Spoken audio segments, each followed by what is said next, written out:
โอ้อัดคลิปอยู่เด้อนี่อัดคลิปอยู่เด้อโอ้โดยสบายดีเด้อโดยฝนตกบ่แม่พอฝนตกเลยบ่จันโอ้เนาะสร้างนี่สิเป็นยังบ่ได้ไปได้เนาะยังแต่มันมาไสยังบ่ได้ดอกโอ้พายุเข้าอีหลีซะพี่น้องไอ้ตายคักเนาะเพราะว่าอาจารย์โทรหาน้องเพิ่นบ่รับหั่นนะอ๋อพอดีว่าอยากถามเรื่องอาการของพ่อเพิ่นนั่นแหละเนาะเป็นยังไงเด้ก็เมื่อวานนี่ก็ตามที่ทั้งถามเราแล้วก็ถามทั้งบ่เที่ยงแล้วว่าน้องเพิ่นเนี่ยเพิ่นว่าเป็นโรคหัวใจว่าซั่นนะเล่าไหนแม่นโอ้จังพอแล้วเราเฮ็ดเวียกหยังนักๆนี่เราจังเมื่อยแล้วเนาะแม่นเราเมื่อยหอบเห็นบ่หอบไปนะโอ้ยเราเป็นโรคหัวใจแม่นแล้วมีหยังอีกแน่มีโรคอื่นอีกบ่ก็ตามที่น้องเพิ่นว่าก็ยังบ่มีเช็คสอนเนาะแต่ว่าอยู่ที่โพนี่เขาเอาบ่ได้แล้วว่าซั่นนะเขาบ่รับแล้วนะโอ้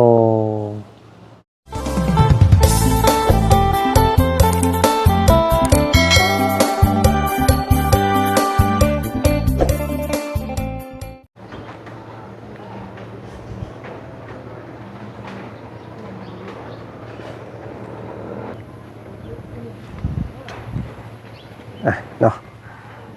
บรรยากาศตอนเช้าๆพี่น้องออกไปส่งลูกสาวเขาโรงเรียนกะเกียมบาดที่นี่เนาะพี่น้องเนาะความพร้อมรถรางยานพาหนะนี่แหละพี่น้องเลยผ้าฝนก็โอ้ยเบิดคืนเบิดมื้อเด้อพี่น้องเลยเนาะบ่ได้หยุดได้หย่อนบ่มีวี่แววที่จะแดดจะหยุดจักดีเนาะโชปีนี้พี่น้องเลยฝนแท้ฝนว่าเนาะเนาะตอนนี้ก็ทางบ่จันก็ล่ำรอทางหมู่เพื่อนเพิ่นนี่แหละพี่น้องเอ้ยเนาะสิมีของอีหยังแน่ให้แกให้แบกซอยว่าซั่นซะเนาะสิไปทางใดทางหมู่คู่เพิ่นก็ยังบ่ทันได้ว่าซั่นซะพี่น้องเอ้ยทางบ่เตียงเพิ่นเนาะก็จักสิได้แก้หยังได้ซอยเพิ่นทางบ่จันก็เห็นเพิ่นโทรชวนพี่น้องเอ้ยเนาะกลุ่มส่งเขาในกลุ่มนั่นแหละว่ามีข้าวของให้แกเนาะไปแจกซอยเดือพ่อแม่พี่น้องน้ำท่วมมาสั่นพี่น้องเนาะบ่จันก็วิ่งตรงลงมาเนาะปะฮอดเขตของน้องสาวน้อยเลี้ยงงัวพี่น้องเลยเพราะว่าทางนั้นก็ฝนตกเนาะฝนตกแล้วก็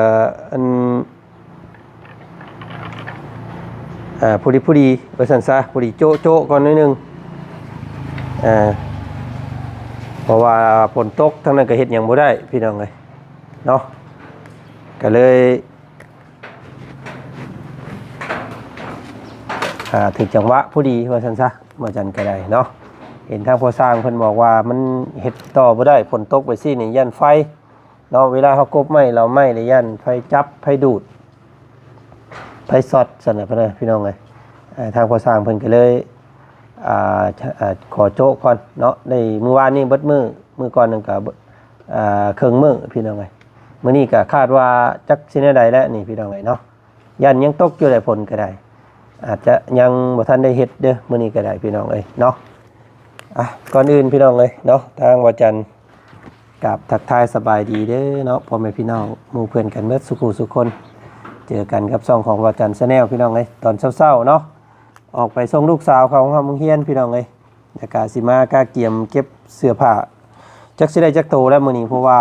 เสื้อผ้าก็ยังบ่ได้ตบบ่ได้ซักมันบ่แดดพี่น้องเอ้ยเนาะฝนหึมตลอดโอ้ยพี่น้องจักสิหาเวลาได้ปั่นเสื้อปั่นผ้าเนาะ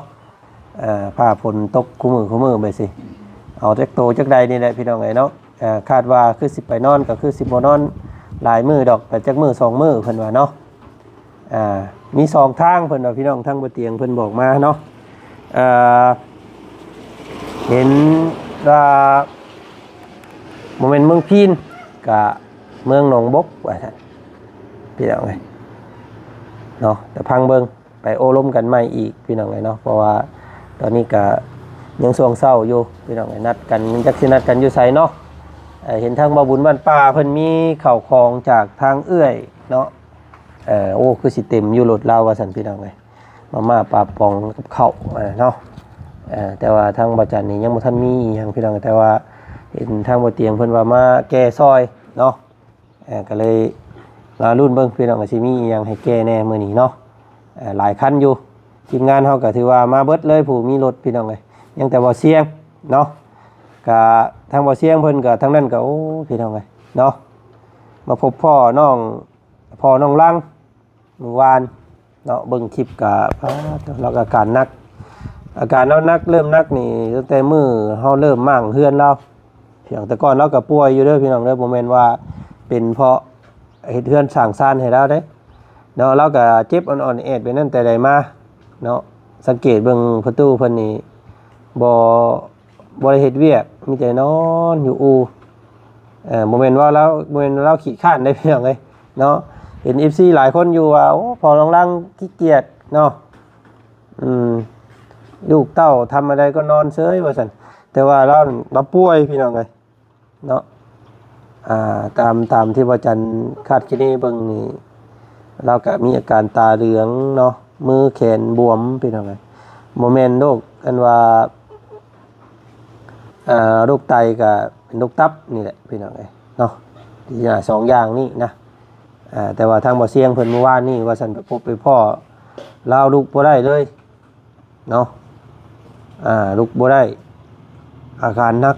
สุดลงว่าซั่นแล้วเริ่มนักตั้งแต่มื้อว่าจันทร์สิมาแล้วพี่น้องเอ้ยเนาะเห็นทางญาติพี่น้องเราก็มาเยี่ยม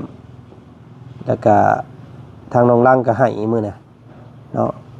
อุกใจน้ำพอพี่น้องเอ้ยเพราะว่าก่อน้องเพิ่นสิให้นั่นคือว่าทางพ่อจมว่าจะขายงัวเนาะกับแม่นะอยากขายงัวไปปัว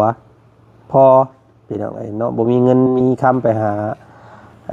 าหมอนั่นแหละเนาะทางพ่อกับแม่เพิ่นก็เลยว่า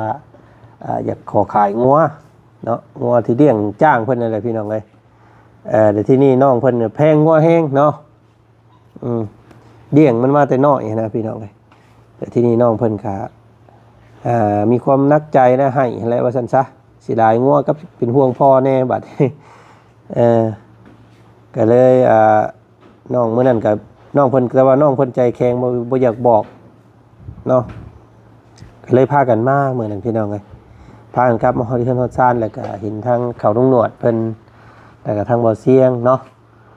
ไปพบไปพ่อเราลุกบ่ได้ก็เลยพาเรามาหาหมอว่าเมื่อวานนี่พี่น้องเลย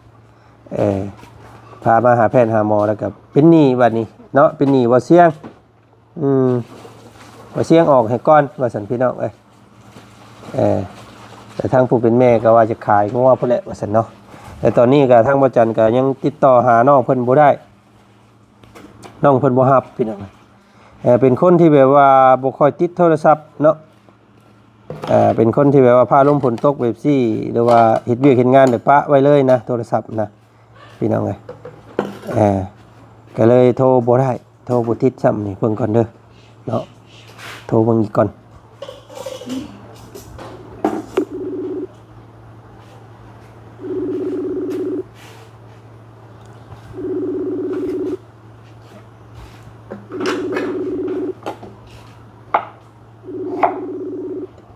เนี่ยการสมอยพี่น้องเลยมิดอิมซิมน้องเพิ่นเปิดนิดอยู่แต่ว่าซีเมนต์บ่ได้อยู่โทรศัพท์ตามเบิ่งนะ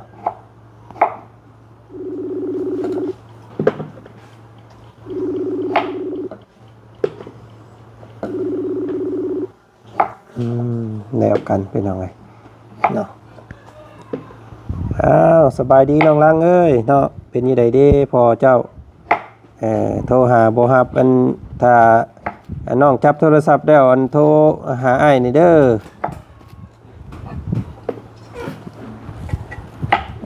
พี่น้องแล้วแหละเนาะก็นี่แหละเนาะทางบ่เตียงเพิ่นก็คือสิตื่นแล้วพี่น้องไงเนาะเห็นเพิ่นส่งเข้ามากลุ่มแล้วเนาะว่าถ้าสิลงไปสู่เขาอยู่สวรรค์พุ่นแหละเพราะเขาเป็นคนชวนเลยคือว่าสิไปมันน้ำท่วมแล้วก็สิไปหลายบ่อนอะไรจะบ่ฮู้ว่าสิทันหรือบ่เดี๋ยวพังเบิ่งว่ามันรถมันหลายคันไปหลายคนมีไผโอเคแน่ฉันพร้อมในมื้อนี้ เก่งมาเด้อ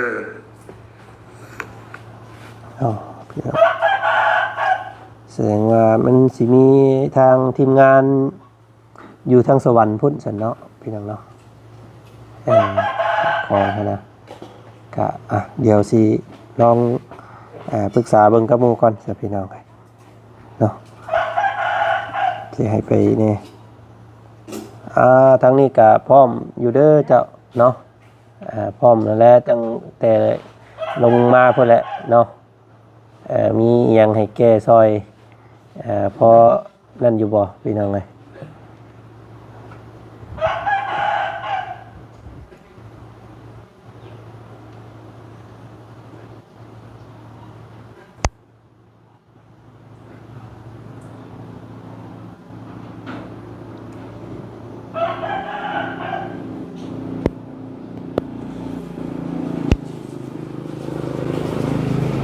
หรือว่ารถรางมันพวงมันพอเบิดแล้วบ่เข้าของถ้ามันพวงมันพอแล้วก็แจ้งให้เด้อทางรถราง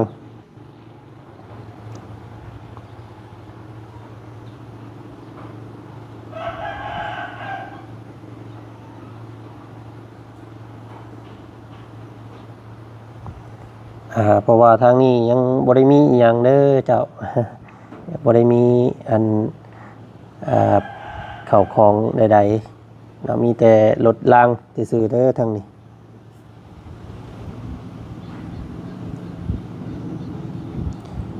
โทรบ่ได้ซ้ำพี่น้องไอ้น้องเพิ่นก็ได้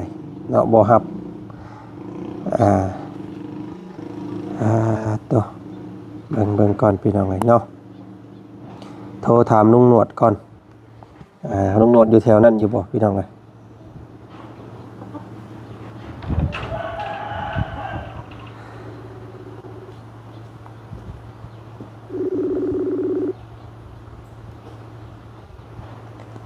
เจ้าสบายดีลุงหนวดโอ้ยสบายดี โอ้อยู่ไสน้อนั่นไปบ้านน้องลังน่ะบ่น้อ กำลังที่อาบน้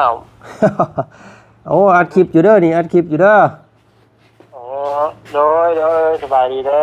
อฝนตกบ่แม่พอฝนตกแล้วบ่จันโอ้เนาะสร้างนี่สิเป็นยังบ่ได้ไปได้เนาะยังแต่มันมาใส่ยังบ่ได้ดอกโอ้พายุเข้าอีหลีซะพี่น้องไอ้ตายคักเนาะเพราะว่าอาจารย์โทรหาน้องเพิ่นบ่รับนะพอดีว่าอยากถามเรื่องอาการของพ่อเพิ่นนั่นแหละเนาะเป็นยังไงเด้ก็เมื่อวานนี่ก็ตามที่ทั้งถามเราแล้วก็ถามทั้งบ่เที่ยงแล้วว่าน้องเพิ่นเนี่ยเพิ่นว่าเป็นโรคหัวใจว่าซั่นนะเล่าไหนแม่นโอ้จังพอแล้วเราเฮ็ดเวียกหยังนักๆนี่เราจังเมื่อยโลดเนาะแม่นเราเมื่อยหอบเห็นบ่หอบไปนะโอ้ให้เราเป็นโรคหัวใจแม่นแล้วมีหยังอีกแน่มีโรคอื่นอีกบ่ก็ตามที่น้องเพิ่นว่าก็ตัวกันยังบ่มีเช็คสอนเนาะแต่ว่าอยู่ที่โพนี่เขาเอาบ่ได้แล้วว่าซั่นนะเขาบ่รับแล้วนะโอ้เขาบ่รับรักษาเพราะว่ามันอยู่ที่โพนี่บ่มีเครื่องมือนะว่าไงโอ้แบบอาการแล้วมันหนักเลยเนาะก็ยังบ่ถึงขนาดว่าหนักปานใดแต่มันเริ่มจากมันอยู่ที่โพนเฮานี่มันเครื่องมือยังบ่เครื่องมือยังบ่รองรับเนาะแม่นโอ้แต่ทีนี้แหละต้องไปโรงหมอใหญ่อย่างเดียวว่าซั่นนะเพราะว่าอย่างนึงเพราะว่ามีต้นทุนมีหยังมันก็มีเงินมีคำก็ต้องให้สิข้ามไปพุ่นแหละมุกกันนะทางไทยพุ่นแหละเนาะแม่นโอ้ยพี่น้องเอ้ยตายแล้วว่าใช้งบหลายอยู่นะเพราะว่าเรื่องเงินนี่ก็ควรเนาะก็เลยเอาเฉพาะหน้าก้อนเมื่อวานเนาะไปเพิ่นให้เอายาให้กินเนาะแม่นคือว่าน้องเพิ่นเป็นหนี้อันเบาเสียงบ่น้องคือแต่วิธีก็ว่าเป็นหนี้เพิ่นแต่ที่ทางเบาเสียงนั่นเราอันว่าออกให้นะแต่ว่าทางบ่เที่ยงนั้นบ่ได้บอกน้องเพิ่นน่ะนะบ่ได้บอกน้องบ่ได้บอกน้องรังว่าอันสิออกให้บ่ได้ บ่ได้คิดว่าจะให้ยืมไปใช้แท้น่ะนะว่าง่ายก็ได้ แต่ว่าให้ออกไปให้ก่อนให้เห็นเฉพาะหน้าก่อนเนาะ แม่นคือบ่ง่ายว่าเที่ยงแล้วก็ออกให้ได้บ่ให้ใช้เที่ยงดอกว่าเที่ยงแต่ว่าเที่ยงนั่นมันบ่น้องเพิ่นก็เลยบ่ฮู้ ก็เลยเข้าใจว่าบ่เสียงยืมบ่เสียงเนาะ แม่น เออโดย ว่ากับบ่โทษน้องแล้วดอกเพราะน้องเราก็บ่เที่ยงก็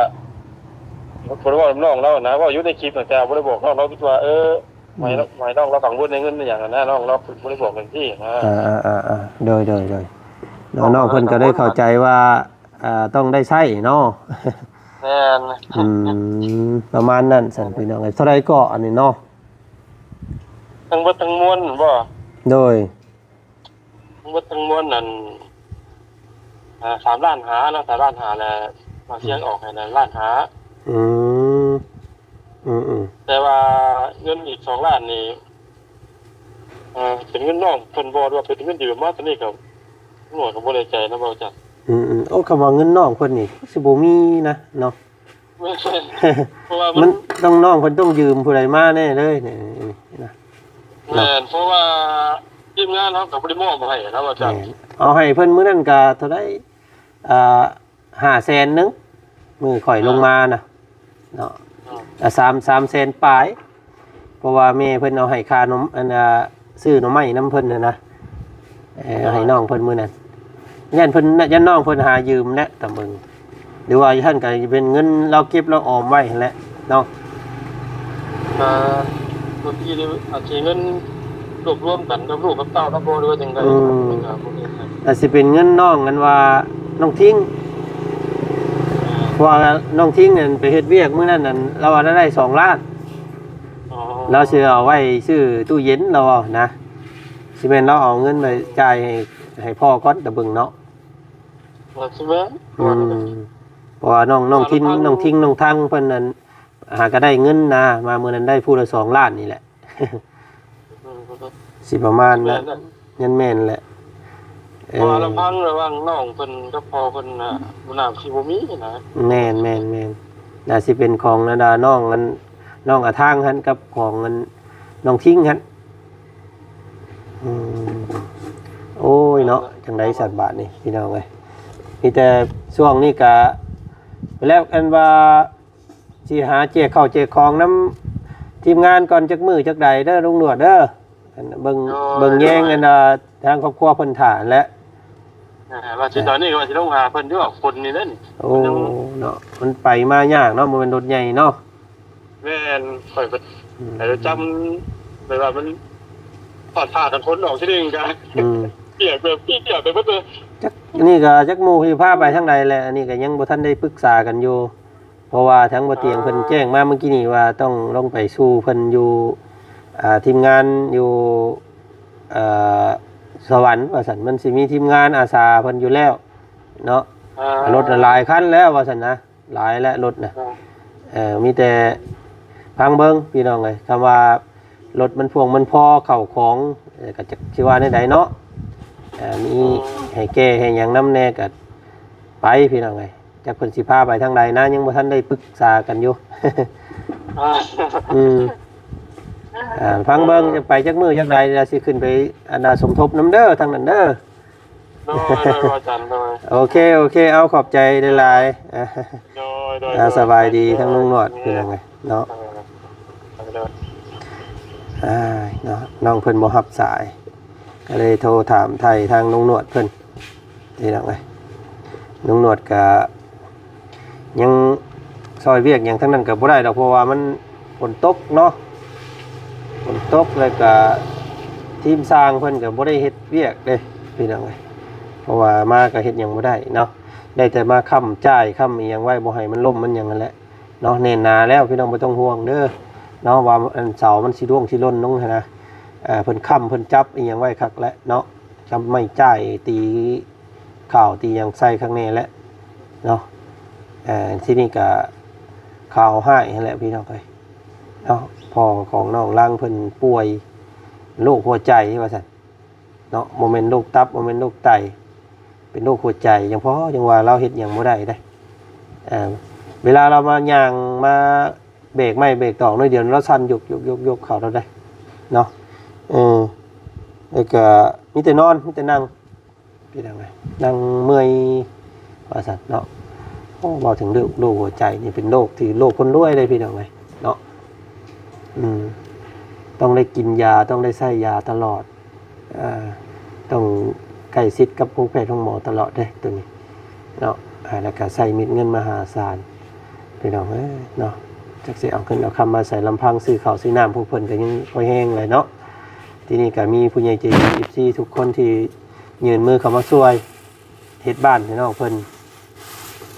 ก็สิได้เฮือนงามแหละวันนี้เป็นโรคครับแต่ว่าโรคนี่ก็เพิ่นเป็นแต่ล้นแล้วพี่น้องเป็นปีเป็น2แล้วแหละ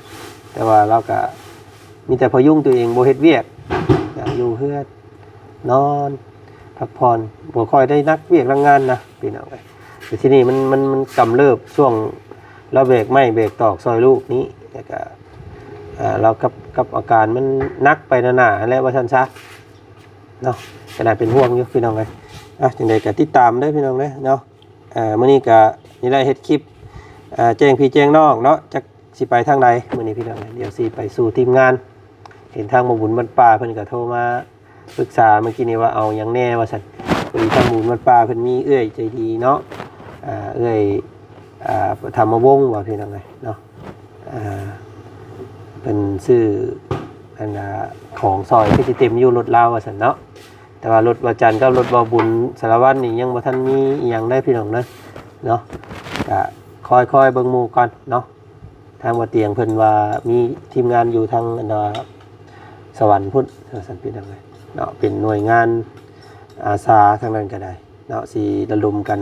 หลายและว่าซั่นนะหลายคันรถเป็นขบวนนะพี่น้องเลยเนาะ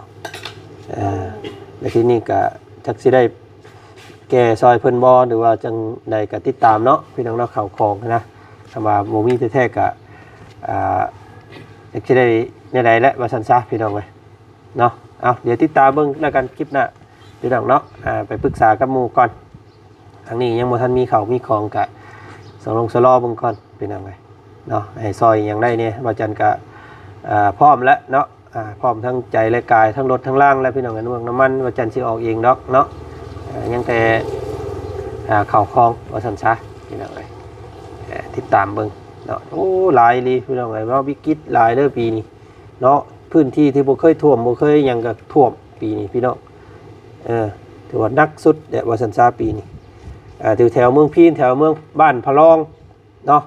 ที่ว่าทางพวกเฮาเคยเข้าไปซอยเดือป้าโถลงเฮือนล่มลงเล่าเข่าพี่น้องไอ้ล่มเนาะ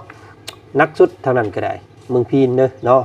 ถ้าเป็นไปได้อยากไปทางเมืองพีนพี่น้องไอ้เนาะเขตชนบทเขตอะไรบ้าน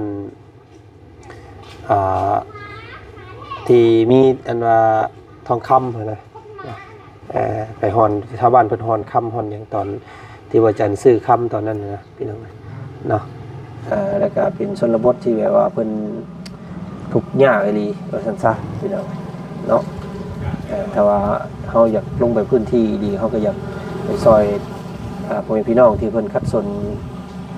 ชีวิตการเป็นอยู่ขาดสนอยู่แล้วนะยังมาท่วมอีกนะพี่น้องเอ้ยเนาะ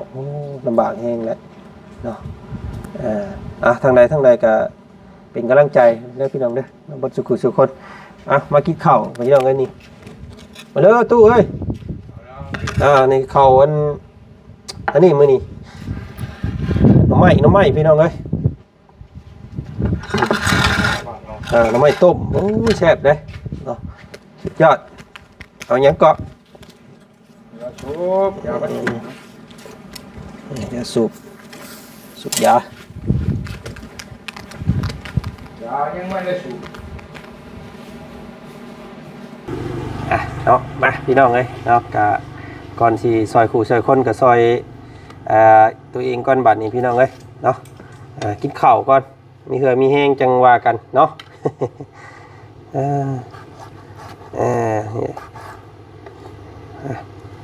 กำลังแห้งใจให้บัดสุขุสุคนที่กำลังประสบวิกฤตอยู่ในตอนนี้พี่น้องเอ้ยเนาะทุกสิ่งทุกอย่างมันเป็นของธรรมชาติเนาะมันหอดมือหอดวันเพิ่นมาเอาแล้วเพิ่นก็ต้องเอาพี่น้องเอ้ย ข้าวของก็ขอแต่ว่าเฮาบ่เป็นหยังเนาะซื้อใหม่ได้พี่น้องเอ้ยผู้ใดข้าวของที่หล่นหายไปกับน้ำกับในกับยามันเอาชีวิตตัวเองก่อนเด้อเนาะ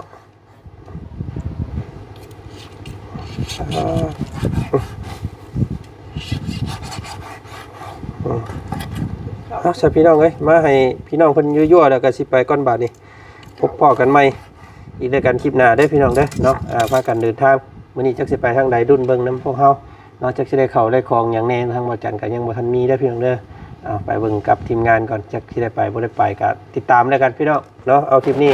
ขอบคุณหลายๆเนาะสบายดีไปเนาะโอ้หน่อไม้แซ่บพี่น้องเอ้ย